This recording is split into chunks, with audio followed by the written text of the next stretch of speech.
Very good morning everyone. Stock Bangla চ্যানেলে আপনাদের সকলকে স্বাগত। আজকে 21শে এপ্রিল। আজকের জন্য নিফটি ফিফটি সাপোর্ট লেভেলটা 24,000, 24,000 মেজর সাপোর্ট লেভেল রয়েছে। 24,400-500 রয়েছে resistance level. Gift Nifty signal দিচ্ছে ফ্ল্যাট টু পজিটিভ ওপেনিং এ। ব্যাংক নিফটি দেখলে 56,400-300 এটা সাপোর্ট লেভেল, আর উপরের দিকে 57,200 রেজিস্ট্যান্স লেভেল। সেন্সেক্স এর ক্ষেত্রে 78,200 এই লেভেলটা, 78,000 লেভেলটা সাপোর্ট লেভেল, আর উপরের দিকে 79,000 এই লেভেলটা রয়েছে রেজিস্ট্যান্স লেভেল। এবার টেকনিক্যাল ভিউ মার্কেটের যা বলছে, আহ, তাতে 24,500 উপরে ব্রেকআউট এর দরকার আছে আর কি। আহ, সেটা দিয়ে ভালো এবং মার্কেটের দেওয়ার কথা। এবার আজকে দেখা যাক কিরকম কি মুভমেন্ট করে পজিটিভলি মার্কেট। কারণ গ্লোবাল মার্কেটে যদি আমরা দেখি, খুব কমই নেগেটিভে রয়েছে। মানে মুভমেন্ট বেশ ভালো। হ্যাঁ, মার্কেটে ভোলাটিলিটি থাকবে ইন্ডিয়ান মার্কেটে, কিন্তু খুব একটা নেগেটিভে আজকে তো মুভ করার কথা নয়।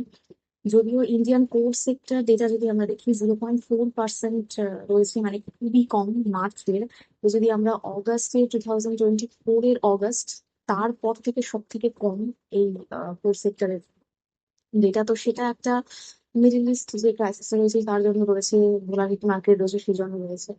তো এটার জন্য কোনো এফেক্ট করে কিনা দেখতে হবে। এছাড়াও রেজাল্ট তো আসছে সমস্ত কোম্পানি, তো সেই ক্ষেত্রেও মার্কেটে একটা মানে পজিটিভ রিয়াকশন মার্কেটে থাকার কথা। তো দেখা যাক। এবার টেকনিক্যাল ভিউ এটাও বলছে যে, অনেক অ্যানালিস্ট এটাও বলছেন যে কনসলিডেশন ফেজে আসতে পারে মার্কেট, নাকি নিজের ঠিক পজিশনেই রয়েছে, আরো কারেকশন হতে পারে এই কথাটাও রয়েছে, অ্যানালিস্টটা বলছে। দেখা যাক কি কি হয় নেক্সট। এছাড়া আমাদের অশ্বিনী বৈষ্ণবজি বলেছেন যে রেলওয়ে যে প্রজেক্ট, তার জন্য 90,000 কোটি এক্সিকিউশন হবে সাথে। তো রেলওয়ে যে স্টক গুলো আছে আজকে এবং ফিউচারেও ফোকাসে থাকছে। এছাড়া হুন্ডাই আর টিভিএস মোটর প্যাক্ট সাইন করেছে ইলেকট্রিক থ্রি হুইলার ডেভেলপ করার জন্য ইন্ডিয়াতে। তো অবভিয়াসলি এই দুটো স্টককেও ফোকাসে রাখবেন। আমার কাছে কোনো স্টক রেকমেন্ডেশন নয়, স্টাডি পারপাসে ফোকাসে রাখতে পারেন কিরকম কি মুভমেন্ট দিচ্ছে সেটা ট্র্যাক করার জন্য। এছাড়া ব্যাংক অফ মহারাষ্ট্রে আমরা আগের দিন রেজাল্ট দেখলাম, নেট প্রফিট 34% বেড়েছে, নেট ইন্টারেস্ট ইনকাম 20% আপ রয়েছে। আজকে কিরকম কি মুভমেন্ট দেয় মার্কেট দেখতে হবে। মেলকোর ক্ষেত্রে দেখছি ওদের রেভিনিউ রয়েছে 17% আপ রয়েছে, রেভিনিউ প্রফিট 1 কোটির কাছাকাছি।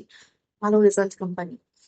ইয়েস ব্যাংকের ক্ষেত্রে রেজাল্ট ভালো ছিল, কিন্তু তাও যেহেতু ব্রোকারেজ সেটা খুব একটা আপসাইড মুভমেন্টের পোটেনশিয়াল বলেনি, সেই জন্য আমরা ইয়েস ব্যাংকের ক্ষেত্রে ফলটা দেখলাম। ইয়েস ব্যাংকের পাশে রাখতে পারেন। যারা এইচপিসিএল এর যে রাজস্থানের রিফাইনারি, সেখানে আমরা দেখছি যে আগুন লেগে গেছে আগের দিনই। এবং আমাদের প্রাইম মিনিস্টার মোদীজি যে ইনঅর্গানাইজেশন ছিল সেটা উনি অফ করেছেন। তো সেক্ষেত্রে আজকে ফোকাসে রাখতে পারেন। তার সঙ্গে সঙ্গে বাকি যে অয়েল রিফাইনারি গুলো আছে, এমনি তো মিডল ইস্ট ক্রাইসিসের জন্য অয়েলের যে কোম্পানি সেগুলো ফোকাসে রয়েছে। তারপরে এরকম এই দুর্ঘটনা ঘটেছে, তো বেশি করে ফোকাসে রাখতে পারেন কিরকম কি মুভমেন্ট আসছে দেখার জন্য। এছাড়া বেদান্তার ক্ষেত্রে ওই জয়প্রকাশকে নিয়ে তো ফোকাসে ছিলই। এর সাথে সাথে ডিমার্জারের একটা কথা, মানে নিউজ শোনা যাচ্ছে আর কি, যে 5টা সেপারেট এন্টিটিজ হয়ে যাবে বেদান্তা পরবর্তীকালে, এবং 1 মে থেকে এটা শোনা যাচ্ছে। তো সেই জন্য ফোকাস রাখতে পারি যে বেদান্তা কিরকম কি মুভমেন্ট হচ্ছে সেটা দেখার জন্য। গ্রো এর ক্ষেত্রে আমরা নেট প্রফিট দেখলাম, মানে প্রফিট আপ রয়েছে 122%, আর রেভিনিউ দেখতে গেলে 81%। তো আজকে কিরকম কি মুভমেন্ট দেয় সেটা ফোকাস রাখতে পারি। এছাড়া পিএনবি হাউজিং ফাইন্যান্সের ক্ষেত্রে আমরা দেখছি ওদের প্রফিট 90% রয়েছে, ওরা ডিভিডেন্ড ঘোষণা করেছে 8 টাকার, ফোকাস থাকবে। এছাড়া ইলেকট্রনিকের ক্ষেত্রে, মানে ইন্ডিয়াতে তো ডেটা সেন্টার নিয়ে কাজ স্টার্ট হয়েছে, এবং খুব ভালো রকম ভাবেই ফিউচারের কাজ আমরা দেখতে পাবো। তো ইলেকট্রনিক এন্টার করছে লুমিনা ক্লাউড ইনফ্রার সাথে, মানে ওকে অ্যাকোয়ার করছে, তার সাথে অ্যাকুইজিশন রয়েছে। তো ফোকাসে রাখতে পারেন। সেটা ইন্ডিয়ার সাথে যে নতুন ডিলটা রয়েছে, মানে সাউথ কোরিয়ার যে ডিলটা আগের খবর পেলাম, $50 বিলিয়ন ডিল রয়েছে। 2030-এর মধ্যে 16টা এমওইউ সাইন হয়েছে। ভালো রকম একটা ডিল। তো সেক্ষেত্রে ইন্ডিয়ান মার্কেটে এখন পজিটিভ রিয়াকশন থাকে কিনা আজকে দেখার থাকবে, দেখার তো কথা। যারা লেন্স কার্ডের ক্ষেত্রে অনেক কন্ট্রোভার্সিস ছিল, 5% ফল করেছে, এটাকেও ফোকাস রাখতে পারেন কিরকম মুভমেন্ট দিয়েছে দেখার জন্য। যদি ট্রাম্পের ক্ষেত্রে দেখি, ট্রাম্প অ্যাডমিনিস্ট্রেশন যে রিফান্ড, ট্যারিফের জন্য যে রিফান্ড করার কথা ছিল, সেই রিফান্ডের অ্যামাউন্টটা $163 বিলিয়ন হচ্ছে। যা ইন্টারেস্টিং থাকবে নেক্সট ইয়ারে কতটা কি রিফান্ড করে সেটা দেখার ব্যাপারে।